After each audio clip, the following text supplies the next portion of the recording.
সুপ্রভাত কিল বিল সোসাইটি পশ্চিমবঙ্গের প্রেক্ষাগৃহে শুক্রবার 11 এপ্রিল মুক্তি পেয়েছে সৃজিত মুখার্জির নতুন সিনেমা কিল বিল সোসাইটি। কি আটভাট বকছেন বলুন তো। ছবিতে পরমব্রত চট্টোপাধ্যায় ও কৌশানী মুখোপাধ্যায়ের ঘনিষ্ঠ দৃশ্য নিয়ে বিস্তর চর্চা হয়েছে।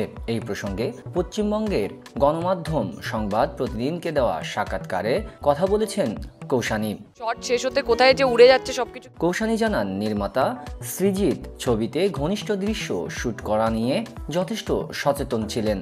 দৃশ্যটি যেন ঠিকঠাক শুট করা যায়, ছবির পাত্রপাত্রীরা যেন অস্বস্তিতে না ভোগেন, এজন্য মুম্বাই থেকে আস্থা নামের একজন ইন্টিমেসি কোঅর্ডিনেটর নিয়ে আসা হয়। এভাবে তো করব না, আমি এমন ভাবে করব যে। কৌশানী আরও বলেন, আমি পরমদা আর সৃজিতদার সঙ্গে আলাদা করে সেশন করেছি। খুব টেকনিক্যালি বিষয়টা করা হয়। আর আমার বিপরীতে ছিলেন পরমদা, যিনি নিজেই দুর্দান্ত অভিনেতা।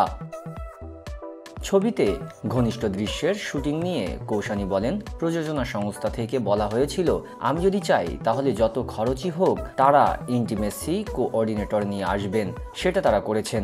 এটা আমাকে আস্থা জুগিয়েছে।